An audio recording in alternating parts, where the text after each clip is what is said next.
Love this podcast? Support this show through the Acast supporter feature. It's up to you how much you give, and there's no regular commitment.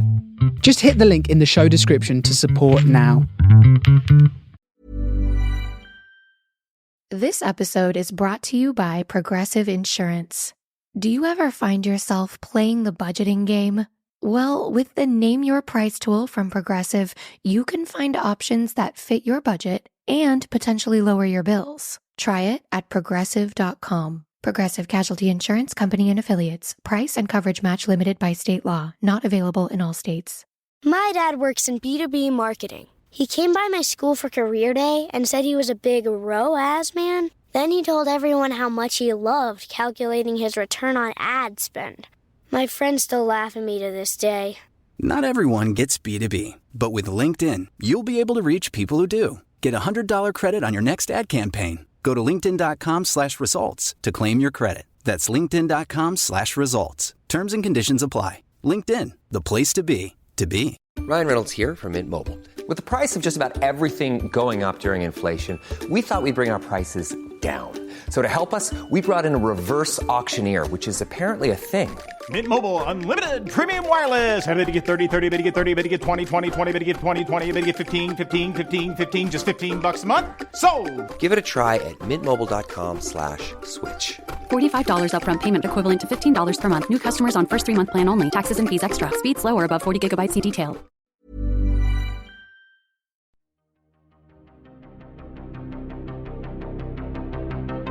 This is Writers on Film, the only podcast dedicated to books on cinema.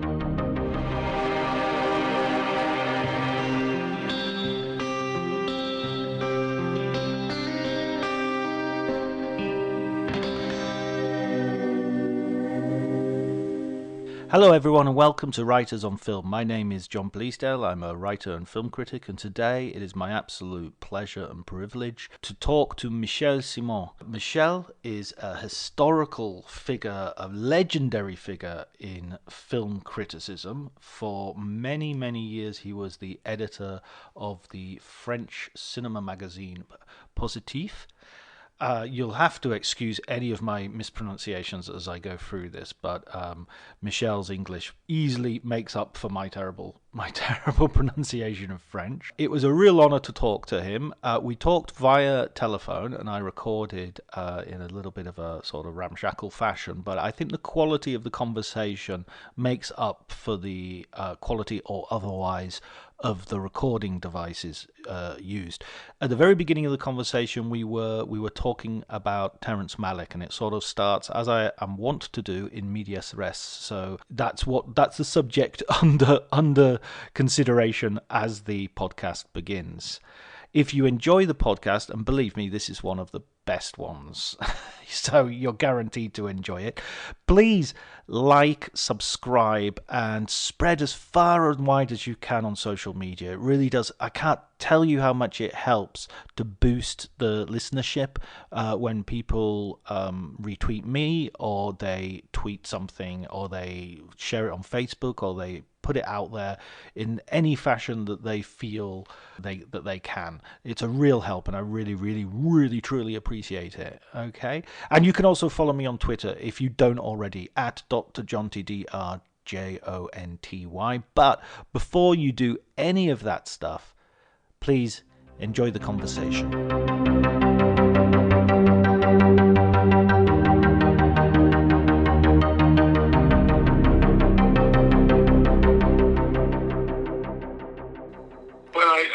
I think there are 3 interviews with him all together, and I did the first interview in Positif in '74, I think, on Badlands. He gave another interview in Sight and Sound and somewhere else, and then he was silent on all the films after that, more or less. As far as I know, I don't know the world over, but I know that he gave very, very, very, very few interviews.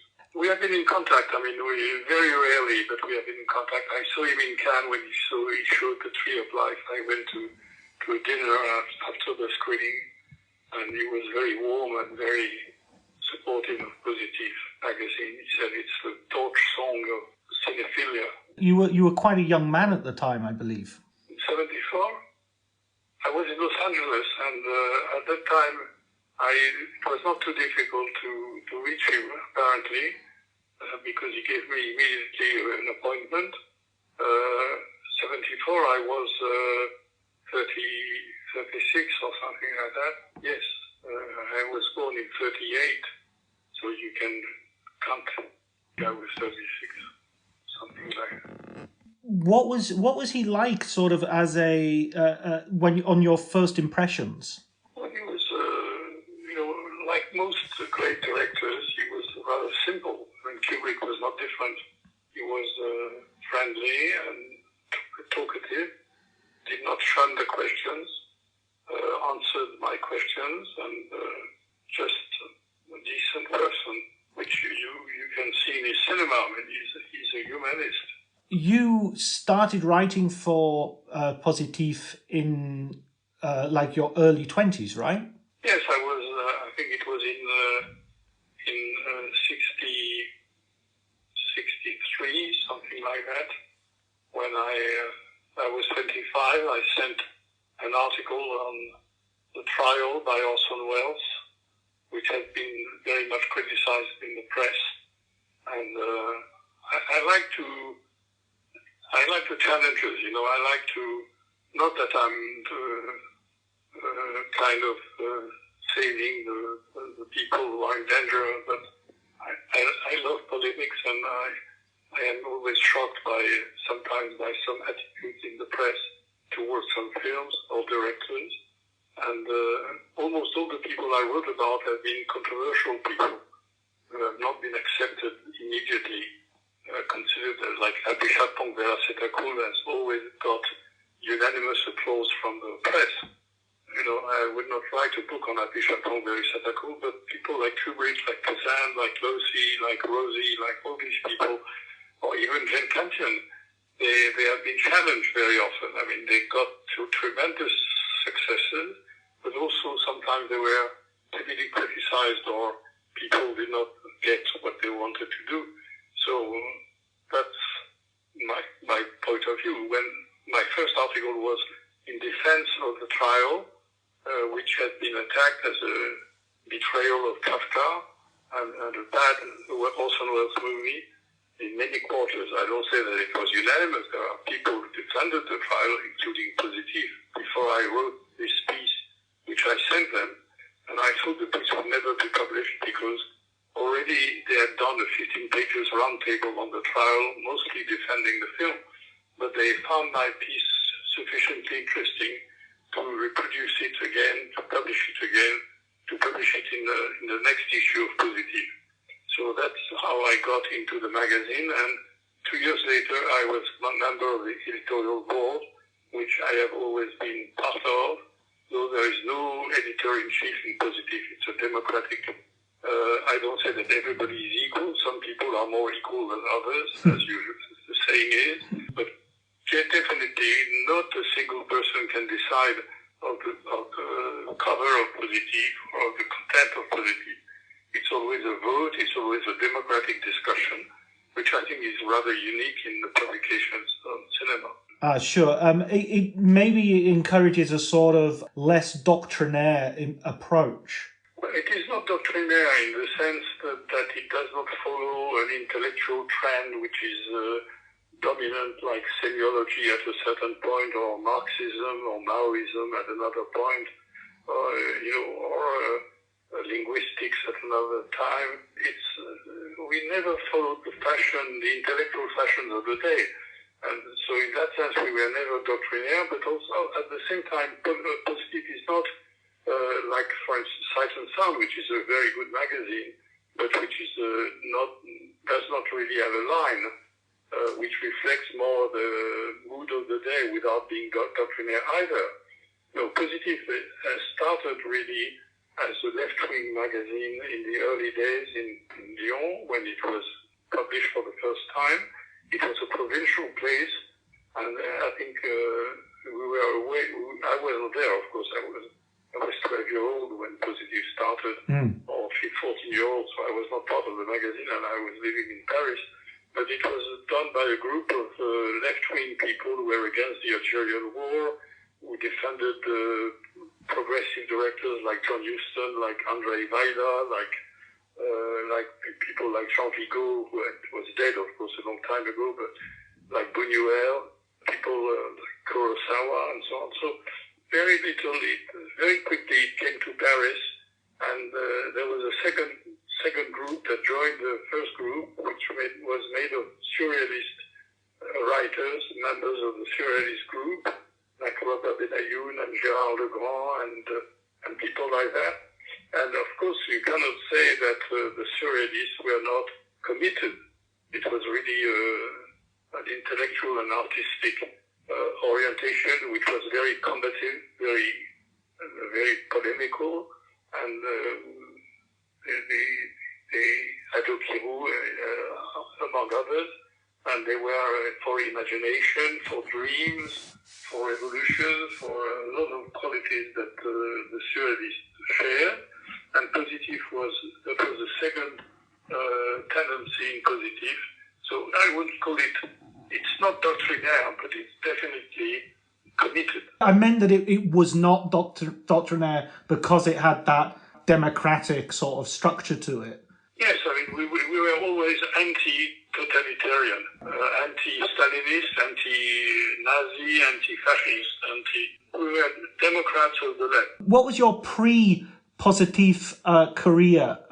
You were already writing? When I wrote for Positif, I was 25, so my career before was very limited. I wrote in a small publication from the Sorbonne, a number of cinephiles, film buffs, who were 22, 23, who were doing postgraduate studies and who founded a magazine called Cinema Text, the pun on Cinémathèque and text, Cinema Text, and there were maybe 12 issues. They were radiotyped, they were not even printed. They were sold in the film clubs of the Sorbonne, and a number of people who started there became well known in film criticism. And there were also some older people among the groups who were not students anymore, who were older writers. And that's where I started to write about 5 or 6 articles before I joined the Positif stuff. Did you have any sort of mentors amongst those people, or any people who you were reading who were influencing your own writing? Well, I was a reader of Positif and Cahiers du Cinéma. I liked Cahiers du Cinémas quite well. I was against their political slant because at the time the Cahiers was quite right-wing and conservative. I mean, in their politics, they were not conservative in their taste. They certainly broke grounds like Positif. They discovered new directors. But on the whole, their politics were rather conservative and right-wing. I mean, even people like Frédéric Robert was a royalist, extreme right. Truffaut was a friend of Lucien Rebattet, who had been condemned to life sentence after the occupation for his books against the Jews and so on. Jean-Luc Godard was certainly not very far from his future commitment in politics, or maybe not so far, because Maoism is also a kind of totalitarianism. So, but I read Positif and Cahiers. I was leaning more on Positif because of their moral values, and also because of their interest in painting and poetry and other arts. Cahiers was much more purely cinematographic. But I enjoyed the 2 magazines, but I sent my piece to Positif because I felt closer to them because of surrealism and political commitments. As you went on with your career in Positif, you would be interviewing some of the most important, or actually the most important filmmakers of the following decades. Who was the first filmmaker who you encountered who you had an in-depth interest in? Well, I was very interested in, of course, in the new French cinema. Not particularly an admirer of the early Chabrol. I became fan of some of later Chabrol, but the first films of Chabrol did not capture my imagination. The first Robert, Le Signe du Lion, was not meant for me so much. I enjoyed Darty Godard, but I was more attracted by Alain Resnais, by Agnès Varda, by people like that, by Chris Marker, and I was more even fascinated by the Italian cinema of the time. I thought more highly of Antonioni and Fellini and Visconti and Francesco Rosi. Their films of the late 60s, late 50s, and early 60s seemed to me much more important than Le Beau Serge or even Les 400 Coups. But Hiroshima, Mon Amour was definitely, for me, a landmark in world cinema. I thought it was an extraordinary event in the way of shooting a film. For me, it was a revolution, like Potemkin or like Citizen Kane. Hiroshima, Mon Amour was definitely, for me, a film that broke total new grounds, more than Abu Dussouf. I love as well that you mention Francesco Rosi, because he's one of my favourite Italian filmmakers as well. Salvatore Giuliano in particular. Well, I love Salvatore Giuliano. I mean, like Hiroshima, Mon Amour, it seemed to me a breakthrough, something that had never been done before. And in fact, that was not done very much after that. You know, I mean, Costa Gavras is much more known today than Francesco Rosi, but I think if you compare Zed and Salvatore Giuliano, although Zed is a nice little film, very courageous and to the point, but there is no comparison between Salvatore Giuliano and Zed in terms of aesthetic achievement. Yes, absolutely. And in all of his Hands Over the City and Uomini contro Uomini, there's a real breadth there that I feel he's a little bit underrated compared to people like Fellini and some of his more illustrious co-directors. Yes, because his range is the political film, which has not been so popular really. And Fellini is a genius, but I think Rosi is an extraordinary director. But to go back to my career, to my beginnings, my first real, not a book, but it was a very, very long, small book, which I published in, I think it was in 67 or 68, was a book on Erich von Stroheim, because let's say that my discovery of cinema had three steps. The first step was to look at films for the actors and the genre. I loved Errol Flynn, I loved Humphrey Bogart, I loved Lancaster, I loved Sophia Loren or whatever, or Ava Gardner and so on. So I loved actors, and I loved genre like westerns, thrillers, musical comedies. That was my first motivation to go to see a film. It's a genre, or it's an actor or an actress. The second step was in the mid-50s, when I was 16, 17, it was the breakthrough of auteur. So I discovered the auteur tradition, the new tradition that is Antonioni, Bergman, Fellini, people like that, Bresson. And I discovered that you could have a signature and that the director was the master of the craft. And then that was my second step. So it was first popular cinema, then second auteur films. And the third step, when I was studying near the Cinémathèque Française Rue Dune, I went to attend the Cinémathèque around 1957, 58. And then I would discover the silent film. That was a big shock. I discovered Keaton, of course I knew Chaplin, but that was the exception. But I discovered Dovzhenko, Eisenstein, Stroheim, Keaton, and so on, and all these people, Dreyer, Murnau, Fritz Lang. And I wrote a very, very long essay, a small book on Erich von Stroheim. That was my first attempt at doing a monograph on a director. And then there was Kazan, which I had a chance to meet for an interview in 1964, just after America. And we met with Roger Tailleur, a great writer who had written the best book on Kazan. And with Roger Tailleur, we met Kazan in a small hotel near the Madeleine in Paris. We did an interview with him, which was published in Positif. And Kazan appreciated the fact that though we were left-wing, definitely anti-McCarthyist and so on, that we paid attention to his cinema and that we were interested in his contradictions, and we also asked him about what he had done and so on. Then I met Kazan again in Venice in 1970 when he was accompanying Barbara Loden, his wife, who was presenting Wanda, a wonderful zombie film. And I said to Kazan, why would you like to do an interview book with me? Because, of course, at the time there was only one book that was of that type, was Hitchcock Truffaut, a book. And he knew it, of course. I said, I would like to sit with you for a few days, maybe a week or 10 days, and every day discuss 3 or 4 hours, and we would talk about all your career. And he said, why not? Come to my house in Connecticut. I have a house in the country. You can stay there with your wife.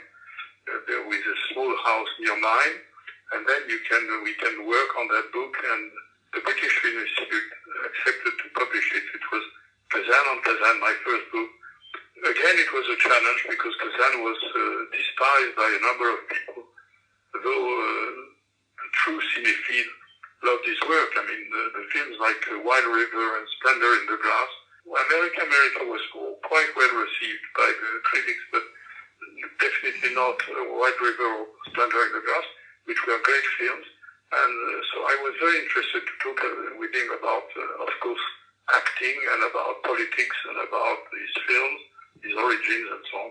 So that was my first book, which was very well received and opened my way to other books. That idea as well of giving somebody a sympathetic listening to seems to be something which is vital to your art, to sort of producing these books which go so deeply into a filmmaker's work. Yes, well, I mean, my books are very different, in fact. I mean, some of my books are really purely essays, right? Purely monographs on essays on American cinema and so on. Others are an interview book from beginning to end, which I did in 10 days or 15 days, like the book with Joseph Losey or the book with Elia Kazan, even the book with Francesco Rosi, which are done with back projection. In fact, they are 50-year-old or 60-year-old, and we go through all their career at a certain point. And then there is a third category of books, which are interview books, which gather all the interviews I have done from the beginning with the director, and then they become a kind of anthology of all the interviews from not a distant perspective, but step by step, which is very interesting because sometimes directors forget about their films. I'm sure if I interviewed Jane Campion now about Sweetie, maybe she would not be as talkative as she was when I interviewed her on her short films first, then on Sweetie, then on all the films that succeeded. So my book on Jane Campion, on Kubrick, on Borman are done, like on Gelopoulos, they are done really from scratch. They have started when the director started, and they went on and on as I met them every film after that. So it's quite a different concept of an interview book than the interviews where you do a chronological survey of what they have done at a certain age. It must be interesting for the filmmakers as well to sort of stop for a moment and have that perspective on their own careers. Yes, I mean, I believe, in the relationship between directors and critics. Angelopoulos quite a few times asked me to come to Athens to see his new film before Cannes and to talk with him about the film, to have a fresh first reaction by a man who knows his work, who is of course sympathetic, who can be critical, but he wanted to know my feelings, and I was like a sparring partner. I was trying with him like a boxer before the fight, who makes a kind of fight with another person in order to train for the future meetings. So I did that quite often. I saw The Go-Between before Cannes, and I said to Lose that the film was a masterpiece. When the company, MGM, turned down the film, finally abandoned the film, they did not understand what it was talking about, and they sold it to Columbia, I think, or to Warner Bros. I don't remember which company, but there was a change of company. But I saw the film and I was very confident. That was 3 weeks before Cannes, and I said to Lucy, it will be the best film in Cannes. Finally, he won the Golden Palm. So that happened quite often in my life with Francesco Rosi also, to see his films before, or with John Borman. Not as a privilege really, but because they knew that I understood their films maybe better than others. Not better than everybody, but better than others. And they were confident in my reaction, and it would help them to rationalize about their film. Did you ever have sort of like a major disagreement with a filmmaker who was your subject? Well, there was a number of filmmakers that I supported very strongly, and I stopped when I was very disappointed by their evolution. I mean, for instance, this I would not like to be recorded, but here Michel mentioned a specific filmmaker who I've cut out. As you could hear, he didn't want that part recorded, so I've cut that out, and the conversation continues with some more general observations of people whose careers have gone up and down a little bit. There are people like Frankenheimer. I did with Bertrand Tavernier a huge interview, 40 pages in Positif with Frankenheimer at the time of I Walk the Line or the Michel Ciment. And I admired very much his talent in the new American cinema. And then he lost his way completely. And then I liked maybe one or two films later. His last one, which was, I think, Rush to War, quite an extraordinary film on Lyndon Johnson. But it was a resurrection. But Carlos Saura, I was a big fan of Carlos Saura in Spain when he made these early films with his wife. But after that, I thought he was repeating himself and not, so there are a number of people with whom I was disappointed. There are also directors that I loved, like Joseph Losey, and some films I was disappointed by, like Les Routes du Sud or La Truite, which were not major achievements. So I can be critical also of directors. I was never satisfied with Kubrick, for instance. That's for sure. You were never satisfied, like, with his films or with him as a subject? No, I was with his films. I mean, I was always satisfied with Kubrick as a human being, as an analyst of his own films. I think he was a brilliant, intelligent person. But I was satisfied also with his films. I never saw a film of Kubrick where I came out and said, "My God, what happened to him?" Never. I was defending even his films against other people because Kubrick's films have been very controversial. Every time he made a film, there was terrible reviews in New York among the intelligentsia, among Andrew Sarris and Pauline Kael, and people like that. They detested Kubrick. And I was a champion of Kubrick. I thought he was a genius. So that's okay. As I said earlier, I like the challenges, discussing with, Jane Campion had some big successes with the press, like The Piano and like An Angel at My Table, but there are many films of Jane Campion which were not unanimously received. Portrait of a Lady was very much criticized. There's even the great film about Keats. Oh, Bright Star, yes. Which got no prize in Cannes, which was dismissed by some critics as academic. I thought it was the best film ever done on a poet, etc., etc. So Holy Smoke was badly received. So that's not a problem. I mean, I thought Jane Campion was misunderstood very often. This episode is brought to you by Progressive Insurance. You chose to hit play on this podcast today. Smart choice. Make another smart choice with Auto Quote Explorer to compare rates from multiple car insurance companies all at once. Try it at Progressive.com. Progressive Casualty Insurance Company and Affiliates. Not available in all states or situations. Prices vary based on how you buy. My dad works in B2B marketing. He came by my school for career day and said he was a big ROAS man. Then he told everyone how much he loved calculating his return on ad spend. My friends still laugh at me to this day. Not everyone gets B2B, but with LinkedIn, you'll be able to reach people who do. Get a $100 credit on your next ad campaign. Go to linkedin.com/results to claim your credit. That's linkedin.com/results. Terms and conditions apply. LinkedIn, the place to be, to be. Oh, she's an idol, and all right, and she deserves it. But people don't remember how much she was attacked, and Joseph Losey the same. When Monsieur Klein, one of his best films, was shown in Cannes, it received no prize, it was heavily criticized, and it was booed even by some people. And Alain Delon did not come to, when he heard the reactions of some of the press, he did not come to Cannes. That's amazing as well, that I always find it strange when people boo at Cannes, because it's such a strange reaction, because I've only just seen the film. I don't have the confidence to boo. I want a bit more time for the film to actually sink in. Yes, well, that's another subject to talk about Cannes. It would be a long interview. But there is another director I did not mention so far, which I thought made his first three films were one of the most exceptional starting for a director is Jerry Schatzberg. I think that Puzzle of a Downfall Child, Panic in Little Park, and Scarecrow, which got the Golden Palm. These three films in a row is one of the best achievements by any American director.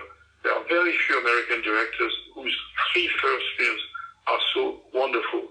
Even after that, he made some good films, even some brilliant films, but not on the level of these three first films.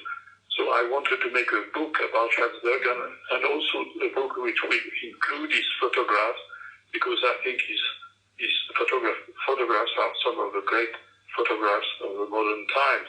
He's a great photographer as well as a great director. Yeah, I've only recently discovered his work, and it's some of Al Pacino's best work as well. Yes. Panic in Needle Park in particular, but also Scarecrow, which I think Gene Hackman says is his favourite film. Absolutely, that's what Gene Hackman said. And Scarecrow is really a great puzzle, and Scarecrow, and also Panic. Panic is a more simple film, but wonderfully realistic and harrowing. But Puzzle of a Downfall Child was dismissed in San Francisco when it was shown for the first time. And it's Pierre Rissian who really discovered the film, supported the film, brought it to France, where it became an important film. But Puzzle, there was a stupid reaction of the critics who say it's a photographer's film, because very often people cannot stand that a man has 2 or 3 talents, because some of them have no talent at all, and they refuse to imagine that a director could be also a good photographer or a good writer or a good, they want people to limit themselves to one talent. That's so funny. That's like the Coen brothers using a pseudonym for their editing credit because they don't want to put their names on the poster too many times. Exactly. Going back for a second to Kubrick, the book that you wrote on Kubrick, that was like the compilation of interviews you'd done of him through the years. Is that correct? Exactly. I was lucky enough. I think one of the few people with Alexander Walker in England and Gene Phillips in America, who is a priest. I was one of the very, very few critics that he met several times. Because Kubrick gave few interviews, and most of the interviews he gave to one person, but not a second time. I think we were 3 people who were favorably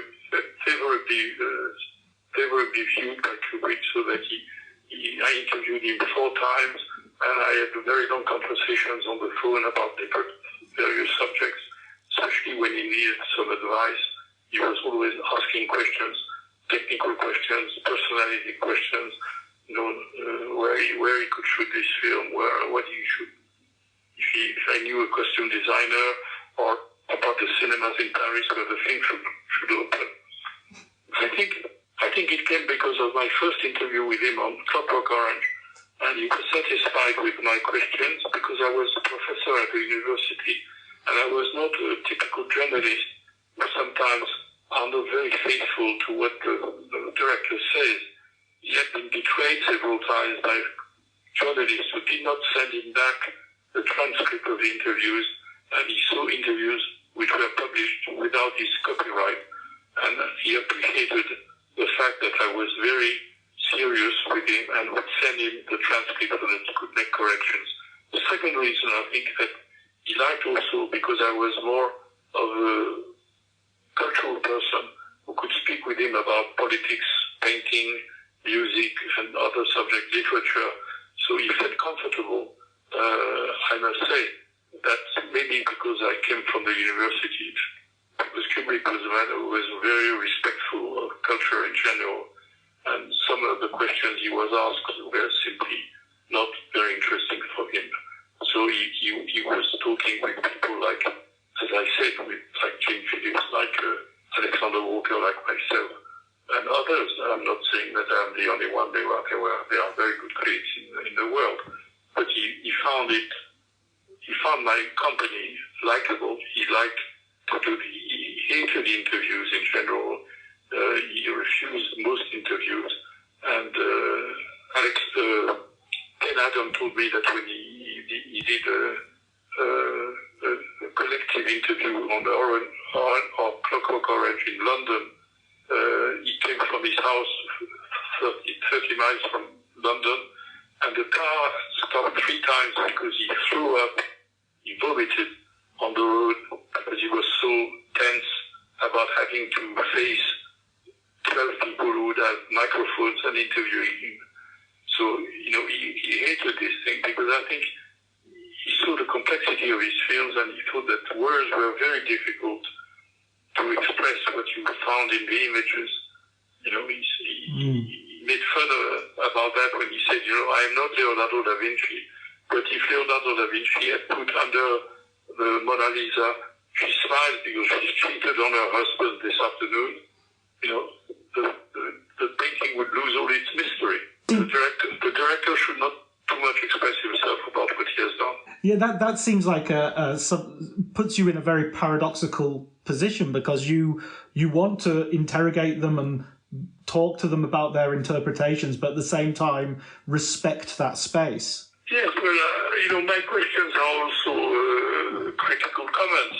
So in a way, it is as if I was asking somebody to react to my review, to see, am I right if I say that this and this and this, am I right if your films, Mr. Kubrick, are always about the conflict between reason and emotion, and that reason is submerged by emotion most of the time, because Kubrick is Freudian. He's a Freudian, and he believes that the pulses are stronger than the reasonings. Which explains Dr. Strangelove, which explains 2001, which explains a lot of his films, which are really about the battle between rationality and emotionalism, and that the id is stronger than the superego. Would you have loved to have had a conversation with him about Eyes Wide Shut? No, it was impossible because he died. No, I mean, yes, but I would have loved to interview him on Eyes Wide Shut. And by the way, when I saw Eyes Wide Shut, I saw it. The family invited me to do a new edition of my book. So I came to London to see the film before everybody, not everybody, but before the press, in his private screening room in his manor.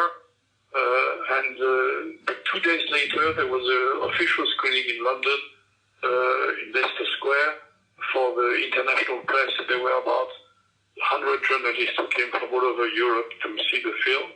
And I remember that people were totally perplexed. They really did not know what to do with the film.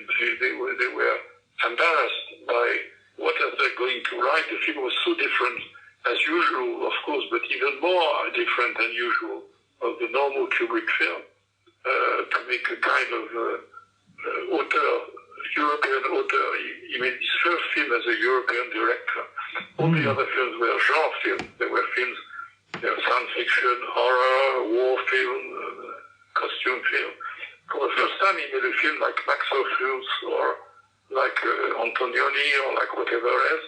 He made an auteur cinema film, and people could not really understand what he was talking about. What was this idea of doing a Schnitzer short story and to make a film about a couple in New York, shot in Paris, in London, and they were embarrassed.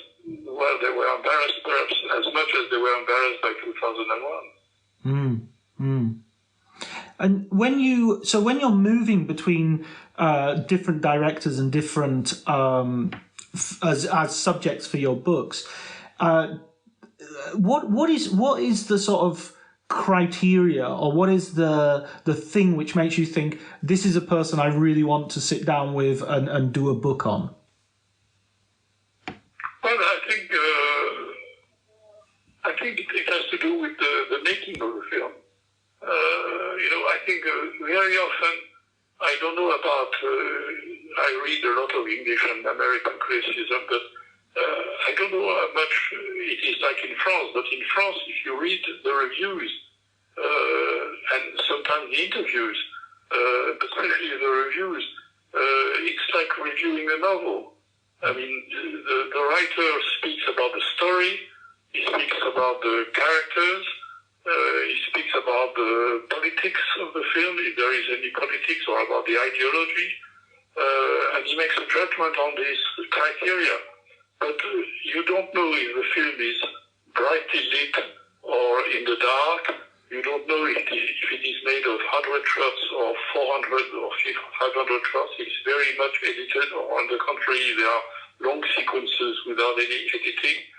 You don't know how the actors are playing exactly. There are very few precise descriptions of the style of the acting. You say wonderful Tom Cruise, excellent Nicole Kidman, but very few analysis of the way the actor plays. So in fact, it's very much like reviewing a book, reviewing a novel. You don't have much intelligence of the craft of cinema. And I think the interviews should go towards this. They should go towards the origins of the film, the way the film was conceived, because this is a mystery. What was the role of the producer? What was the role of the co-writer? What was the role, the contribution of the actors, the contribution of the cameraman? This is a very collective work, even if the author is, in the best of cases, it's the director. But nevertheless, it's a collective effort. You don't ask a novelist to explain all this, because a novelist has a pen or not no more a pen, or he has a computer, but he's so alone with his work. But in films, there are so many aspects, contributions, economic, artistic, technical, etc. And the second thing is that you want to know more about the style, about the approach to the film. How does the director do? Does he take many takes, or one take? Why one take? Why 12 takes? Why 50 takes? And also about the lighting and about the references. Does he use photographs as references, and what kind of photographs, what kind of painting, and so on. So all this is food for the interview, and not only an interview. It's the same with actors. Actors, when you ask them questions about acting, they are wonderful. Not every actor, but some actors are extraordinarily eloquent about their craft. But if you ask them about their mistresses, or their wives, or their children, or their holidays, or their food, what they eat, what they dress, I mean, it's a waste of time. It's not very interesting. Yeah, absolutely. I mean, one of the things that you have is you've talked earlier about defending filmmakers and defending certain films. Do you feel that history has been on your side? You've had the pleasure of seeing a film like The Trial, for instance, become widely considered as one of Orson Welles' strongest films. I'm sorry, can you sympathize? Of course. You've been defending films and filmmakers, and you've been proven to be on the right side of history. That, Kubrick is now established as, an almost untouchable classic filmmaker. similarly, the trial is that you defended in your first Positif article, is now really widely regarded. So is that quite satisfying, seeing everybody? Yes, I understand your question. No, it's difficult for me to judge, my position in film criticism or my history in film criticism, because it's not for me to judge. What I want to say is that retrospectively now, it's about 45 years, or more than that, so it's more than 50 years of film criticism, or 55 years. I am not ashamed of the books I wrote. I'm not talking only about the quality of the film, the books, but also about the people I interviewed, or the people I wrote about. I think of the Dardenne brothers, or Angelopoulos, or people like that, even lesser known, or of course, say Kubrick, Kazan, and Kubrick, and all these people, and Rosie, and so on. I think they are, and Jane Campion, I think they are established, and my choices were not so bad, I think. And the second thing is that, of course, there are people I admire tremendously, but that I never did a book on, because either I felt I was not competent enough about their cultural background. For instance, I'm a great admirer of Lee Jong-dong in Korea, a great admirer of Wu Xiaoxian and Edward Yang in Taiwan, an admirer of Wong Kar-wai in Hong Kong, an admirer of Oshima and in Japan, and others, Imamura. But I felt I don't speak the language. I don't know very much, as much the culture as I do the French or Italian or American culture or British culture. So I would not go into that territory. But I would have loved to do books on these people. I did an interview book with Konchalovsky recently, because I knew Konchalovsky very well for a long time. I admired his first film, which I saw in Venice, The First Teacher in 1965. And he was the only director who called me and said, I want you to do a book with me. All the other books were on my initiative. I said, why not? I know your work. I've done fantastic films. I love Russian culture. I know all your films. So I would gladly do it. So I went to Moscow. And I spent a week with Konchalovsky talking in French. He speaks fluent French, fluent English, fluent Italian, fluent German. And I did this interview book, which is the first interview book with Konchalovsky, and I'm very proud of it. But that's really an exception. All the other directors are either French-speaking directors, English, Italian, because I know their culture, or Greek, in the case of Angelopoulos. They speak fluent French. It does go through an interpreter. I never did a book with an interpreter. All my books were done with the language of the director.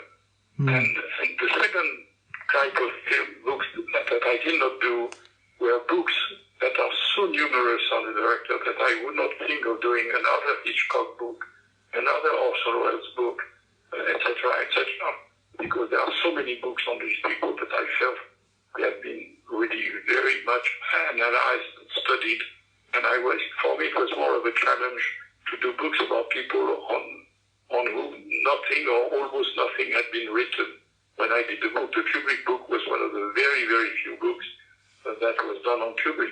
Now there are 150 books or 200 books on Kubrick. You see, that's the two reasons. Either I did not know enough the culture of some directors, or Stanley, for instance, is another example that I greatly admired, and some East European directors.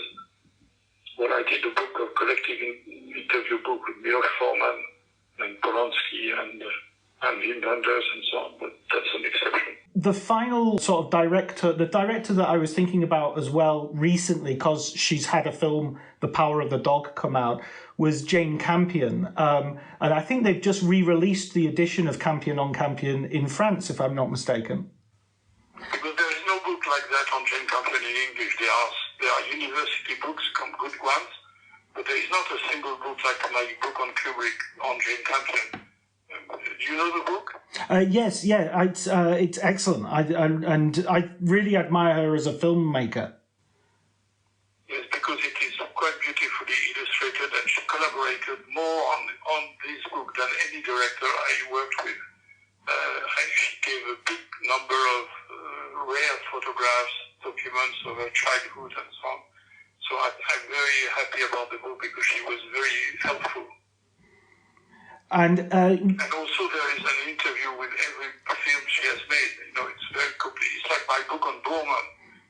There's a new edition that came out 2 years ago or last year on Borman, which is complete. The first edition stopped at Emerald Forest, I think, and all the films he has made afterwards are in the new edition. So it's almost a double page of the original. Right, of course, because he had a long career after that as well. Of course, there are great films like The General, for instance. Absolutely.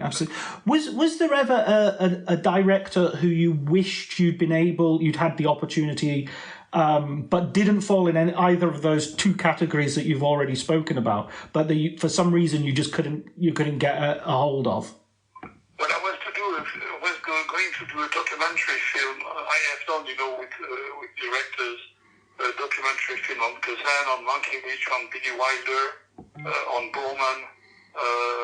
So I've done a series of films. I was going to do a documentary on John Huston. That was something that he died, but unfortunately he agreed on doing it, but he died, and there was no possibility, of course, to do it. But no, as I said, I would have loved to do. I did a long interview with Tarkovsky, who gave very few interviews. I would have loved to do Tarkovsky, but for the same reason I spoke earlier. Konchalovsky was fine because he spoke French, so it was very easy to do it. Tarkovsky, and also I think he was maybe less open to do interviews. Yes. So, what in terms of like future books, are you? Is there anything that you would like to work on in the future? Well, I'm 84, so my future is limited. So I don't have any. Maybe I will collect a number of interviews, very rare, that have never been published, like interviews with Fritz Lang, with Hawks, Mulligan, Lumet, Frankenheimer, all these directors who worked for television before, and also about new directors like Joel Cohen and Tim Burton and Paul Thomas Anderson and all the great directors, David Lynch, all the great American directors that have come out since. Well, listen, I want to thank you very much for agreeing to talk to me. It was a real privilege. Your Kubrick on Kubrick book was one of the first books I ever read on cinema. Thank you very much. I would love to do a book with I said to Terrence Malick, if one day you think you are ready to speak about your work, I would love to do a book about you, like, of course, because all the American directors that I know my book on Kubrick. Everybody, Tarantino knows my book, and the Coen brothers, and James Gray, and Paul Thomas Anderson. They all know the book because the book on Kubrick has been very popular among filmmakers in America. So that was also a possibility for me to contact them and to do interviews with them. But Terrence Malick knew it, of course, because he loved Kubrick. So I said to him, if you find the time one day you want to speak, I'm ready to do it. But I'm sure he will never do it. Do you think he's become a more sort of experimental filmmaker recently? Malick? Yeah. No, I think that a lot of commercial, not a lot, but a number of commercial directors who apparently are not experimental are very experimental. I think, Kubrick told me something very interesting one day after Clockwork Orange, when he was going to shoot Barry Lyndon. He said, about modern art, he said, of course, a lot of modern art is original, but is it interesting? And it's a very, very powerful question. You know, I mean, the New York press, for instance, the people in the press in New York, they loved Andrew Sarris. They love, what's his name? Andy Warhol. They loved Andy Warhol's films like Sleep. They thought they were tremendously innovative. And they did not like Barry Lyndon. And who looks at Sleep now? I mean, who is interested to look at 6 hours of a man sleeping in a loop, 20 minutes in a loop for 6 hours of a man sleeping? They thought it was brilliantly original. And Barry Lyndon was very academic with beautiful lighting, beautiful portraits. I mean, who would now dare to compare Andy Warhol's Sleep with Barry Lyndon? I mean, Barry Lyndon is a masterpiece, admired by every filmmaker, you know. So the originality is not always, as Kubrick said, is it interesting? That's the main question. Absolutely, absolutely. Oh, thank you, Michel, so much for talking to me. I really appreciate it. Exactly. Thank you very much. Goodbye.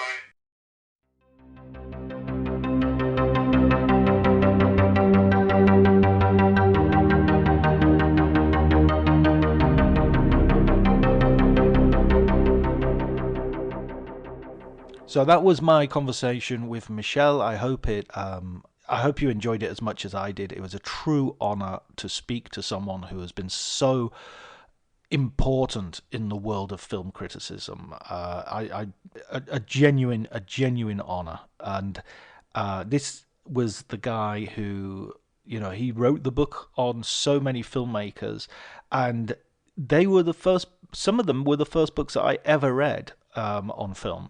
His Stanley Kubrick film, Stanley Kubrick book was you know, I must have read that 5 or 6 times. I read that before I watched most of Stanley Kubrick films. I definitely read about Barry Lyndon and about A Clockwork Orange long before I saw those films, and it was from Michel Ciment's book. So I'm so grateful for him appearing on the podcast. It was lovely of him to do that and to speak so interestingly and honestly to me.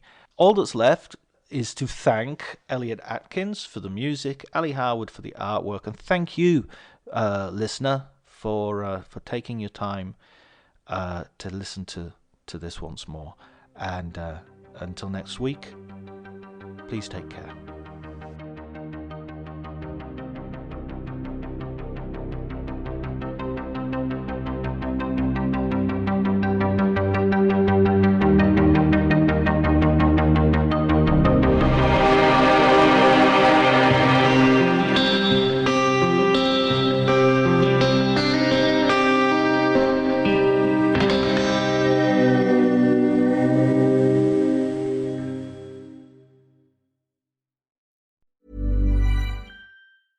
$1-800-Flowers.com knows that a gift is never just a gift. A gift is an expression of everything you feel and helps to build more meaningful relationships. 1-800-Flowers takes the pressure off by helping you navigate life's important moments by making it simple to find the perfect gift. From flowers and cookies to cake and chocolate, 1-800-Flowers helps guide you in finding the right gift to say how you feel. To learn more, visit 1-800-Flowers.com/ACAST. That's 1-800-Flowers.com/ACAST. This episode is brought to you by Progressive Insurance. You chose to hit play on this podcast today. Smart choice. Make another smart choice with Auto Quote Explorer to compare rates from multiple car insurance companies all at once. Try it at Progressive.com. Progressive Casualty Insurance Company and Affiliates. Not available in all states or situations. Prices vary based on how you buy. My dad works in B2B marketing. He came by my school for career day and said he was a big ROAS man. Then he told everyone how much he loved calculating his return on ad spend. My friends still laugh at me to this day. Not everyone gets B2B, but with LinkedIn, you'll be able to reach people who do. Get a $100 credit on your next ad campaign. Go to linkedin.com/results to claim your credit. That's linkedin.com/results. Terms and conditions apply. LinkedIn, the place to be, to be.